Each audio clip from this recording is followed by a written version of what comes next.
Aku macam ambil dokumen. Aduh, apa benda ni? That's a huge...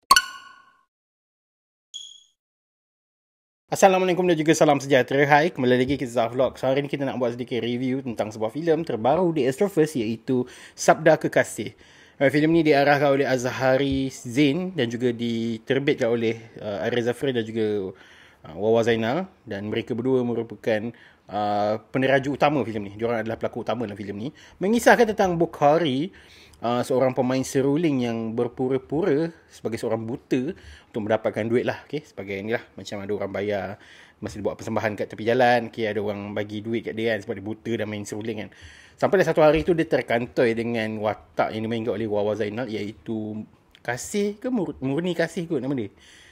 Either one of that nama, sebab dia pakai dua nama dalam filem ni. So sampailah dia terkantoi benda tu, dan diorang berdua ni jatuh cinta di antara satu sama lain. Okay? Dan sampai dah satu hari tu, diorang decide untuk berkahwin. Dan apabila diorang nak, contoh, aku rasa merisik kalau silap. Waktu merisik tu, punyalah lama watak Kasih ni tunggu.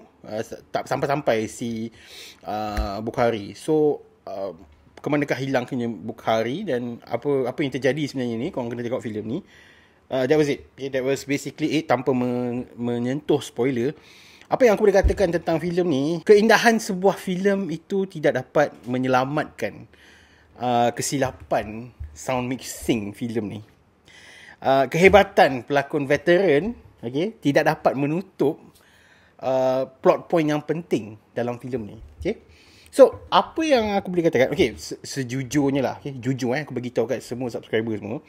Arya Zafri ada contact aku, okay. Dia request untuk aku buat review ni secara live dan bersama dia. Okay? So bila aku review tu, dia boleh ni lah, boleh respond ke apa ke terhadap aku punya point-point ni semua kan. Tapi disebabkan minggu ni aku sangat busy, macam korang tahu, pagi tadi aku ada interview dengan punya cast. Pagi tadi aku ada interview dengan untuk Mulut Poker Hollywood, which is under Sony Pictures. Lepas tu hari Isnin pula aku ada dengan Netflix. So aku tak nak benda tu kacau. So aku buat review macam biasa lah. Dan insyaAllah next week aku akan interview dia dalam Mulut Poker yang Mulut Poker session yang biasa lah. Okay? Dia ada minta request benda tu, tapi aku tak dapat nak penuhi request dia tu. So aku buat review macam biasa lah. Sebelum aku pergi kepada benda yang positif dan juga negatif terhadap filem ni, aku nak highlight satu benda. Aku perasan ada ramai orang tag aku. Sorry lah hujan.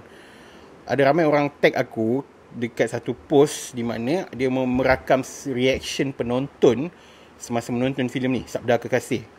Dan there was one obvious audience, okay, ada seorang makcik kot. Dia punya reaksi adalah dia menangis terisak-isak, like macam air mata berjugai-jugai tau. So aku dalam kepala otak aku macam, uish, sedih sangat ke cerita ni kan. Aku ada high expectation lah sebab makcik tu menangis. Okay. Dan aku ingatkan cerita ni macam cerita ni lah, macam cerita Redha ke, cerita apa nama, Basic pada Langit ke, okay? Something yang boleh buatkan kau jugai-jugai mata, menangis. So but then aku nak clarify kat sini, kalau kau mencari review yang positif, jangan datang kat sini. Okay, ini adalah daripada perspektif aku, yang aku penggemar filem, aku selalu tengok filem. Okay, mungkin yang menangis esak-esak tu, itu adalah kali pertama dia melihat filem yang macam ni. So depends. Okay, kalau korang nak mencari review yang positif terhadap filem ni, pergilah cari makcik tu punya reaksi. Okay, kalau kau nak cari benda yang aku rasa perlu di highlight dalam filem ni, silalah tonton. Aku akan cakap benda yang positif dulu tentang filem ni, which is cinematography. Dia punya, apa yang kau lihat kat dalam skrin kau tu, memang seolah-olah cantik gila babi weh. Dia punya shot, dia punya angle, dia punya colour, dia punya macam-macam lah, semua benda lah.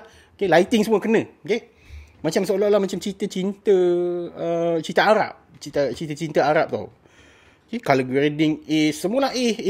Okay, untuk technical issue daripada segi visual. Itu je yang positif. Selain daripada tu, aku akan sentuh benda yang first yang paling obvious adalah technical issue audio. Daripada segi apa yang kita dengar, dubbing. The dubbing was, dia bukan tak sync tau. Dia bukan tak sama lip sync mulut dengan apa yang didengari tu. Dia sync. Okay, dia kena. Okay. Tapi the problem is the depth. Dia punya jarak pendengaran suara manusia tu dengan kamera seolah-olah watak tersebut berada di hadapan skrin. Dia ada beza tu tau, bila kau tengah bercakap yang dengan sangat jauh, okay, dengan sound yang lebih dekat dengan kamera. So aku faham dia nak cuba setiap perkataan, setiap butir perkataan tu boleh didengari, tapi dia tak nampak genuine. Dia nampak studio recorded dubbing. Okay, tak kisahlah shot tu shot close up ke, shot wide shot yang jauh ke, dia punya sound tu still the same. Dia maintainkan dubbing tu macam seolah-olah studio recording the whole throughout the film. Dia tak ada masalah dari segi kau nak memahami apa yang disebut. So itu positif. Tapi the downside it is obvious dubbing. Nampak obvious dubbing. Dia tak adalah seteruk filem-filem MIG tahun 2000 dulu. Tak ada. Dia punya sing tu kena, okay? Cuma masalah dia daripada segi depth. Dia punya jarak suara di antara manusia tu dengan kamera tu sangat obvious. Terlalu nampak sangat dubbing, okay? Aku sebenarnya tak ada masalah dengan bahasa-bahasa puitis. Dalam filem ni banyak yang dia menggunakan kata-kata yang macam kata-kata hikmah, okay? Kau cuba macam memberitahu di dalam satu konteks yang sangat epic, sedangkan dia nak cakap benda simple je. So benda tu aku tak ada masalah. Aku tak ada masalah dengan bahasa puitis tu. Cuma dia terlalu banyak. Dia macam ini tengah cuba menyampaikan sebuah cerita-cerita. Allah, kuat yang hujan ni. Dia tengah cuba menyampaikan satu filem cinta ke tentang bahasa yang diorang gunakan. Sebab dia, I don't know, dia mengganggu fokus aku terhadap intipati filem tu tau. Okay, dari segi teknikal tadi tu, bukanlah dia punya teknikal dari segi shot, editing cut semua tu perfect. Tak, banyak agak benda yang agak bercelaru. Contohnya dia scene tu jumpy. Tahu-tahu meninggal. Tahu-tahu buta. Yes, aku faham buta tu dia simpan rahsia buta tu untuk the ending, untuk letakkan dekat act 3. Tapi there's a huge gap between dia hilang sehinggalah ditemui, sampai gap tu kau macam tiba-tiba dia kat sini. Siapa pula Mama ni? Siapa pula ni? Macam tiba-tiba out of nowhere. So benda tu jadi macam kau apa yang jadi? Kau nak kena tunggu hujung part 3. Yes, aku faham benda tu, tapi dia terlalu jauh sangat. Gap dia terlalu jauh. Okay? Aku faham. Aku mungkin rasa dia nak cuba buat filem yang show, not tell. Okay? Dia nak tunjuk je. Dia tak yang nak bercerita benda tu kan. Tapi masalah dia tak show. Even macam aku cakap tu lah, there's a huge gap between satu scene dengan satu scene tu. Dengan pada pertengahan pun ada juga waktu someone meninggal tu. Benda tu terlalu jauh. Macam tahu-tahu meninggal. Tahu-tahu dah tolong ni dah. Tolong pergi ambil dokumen. Aku macam ambil dokumen. Apa benda ni? There's a huge gap between those two specific moment. So benda tu yang kacau aku punya fokus. Macam tiba-tiba je jadi macam ni. Even though filem ni sejam setengah je, tak lama tau, sejam setengah. Tapi it felt draggy disebabkan bahasa-bahasa puitis tu yang terlalu lama. Aku faham dia cuba nak membuat macam cerita-cerita yang cerita cinta epic, cerita cinta abadi semua tu kan. Tapi still, kalau benda tu terlalu redundant, benda tu akan membuatkan orang bosan. Especially orang yang macam aku jenis macam there's a lot of illogical things happening within this film. Contoh, they live in the same house, but diorang tak pernah terserempak pun each other, hanya kerana dia nak simpan that moment untuk penghujung filem. I mean, aku faham tujuan dia adalah untuk menyimpan lemak tu pada penghujung, tapi dia tak logik. Kau tak nak kata rumah dia epic macam istana ke apa ke, mungkin lah boleh. Ini rumah biasa pun. Rumah biasa pun kau tak boleh nak terserempak ke apa. Siapa yang buta ni? Aduh, okay, fine, tak apa. Next. Sumpah kalau aku buat review ni dengan cara aku buat commentary macam pretty much age confirm kelakar nak mampus weh. Aku rasa kalau aku buat commentary sepanjang filem ni ditayangkan dan aku akan komen setiap benda yang berlaku tu, memang akan buat korang tergelak-gelak. Okay, sambung balik yang ni, illogical tadi tu. Aku bagi contoh satu example. Aku rasa ni masalah continuity. Member buta, lepas tu terlanggar something dan dah tergolek dan dia teruskan lagi untuk pergi tu. No one gives a shit about him untuk tolong dia bangun ke apa ke tak. Dia buta benda. Dia buta.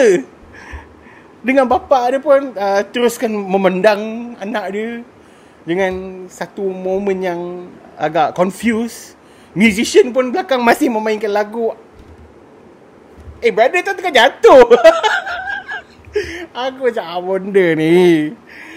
Oh, I'm sorry. Okay, filem ni agak sucks. Aku ingat kan itu aku tengok comel tu dah teruk dah untuk minggu ni. Alamak, dulu filem teruk lah minggu ni. Tension aku tengok. Seperti 15 10%. Anyway, rating aku untuk filem Sabda Kekasih ni adalah sebanyak 1/5 shade untuk filem Sabda Kekasih. Okay, kalau korang dah tonton filem ni dan mungkin korang suka dengan filem ni, mungkin korang suka dengan apa intipati yang dia cuba sampaikan. Oh, itu tak cerita pasal ni lagi. Tak fair kot. Macam fuck. But then kalau korang dah suka filem ni, ataupun kau rasa kau tengok filem ni dan kau menangis tersesak-sesak, boleh komen kat bawah, okay? Berikan pandangan korang. Apa yang korang suka tentang filem ni, kau boleh deny it, okay? Deny apa yang Zaf cakap, korang pergi tonton dan cuba deny apa yang Zaf cakap ni sebutir-sebutir, okay? Zaf tak nak benda ni one-sided, okay? Zaf nak tengok apa pandangan korang tentang filem ni, okay? Kalau korang suka, Alhamdulillah, terima kasih. Kalau korang tak suka pun, tinggalkan like kat video ni, okay? Itu saja untuk hari ni. Thank you very much for watching. Jumpa lagi pada Zaf Vlog yang akan datang. Thank you. Jangan lupa untuk like, share dan juga subscribe channel PR Pixels. Dan jumpa lagi pada Zaf Vlog yang akan datang. Thank you.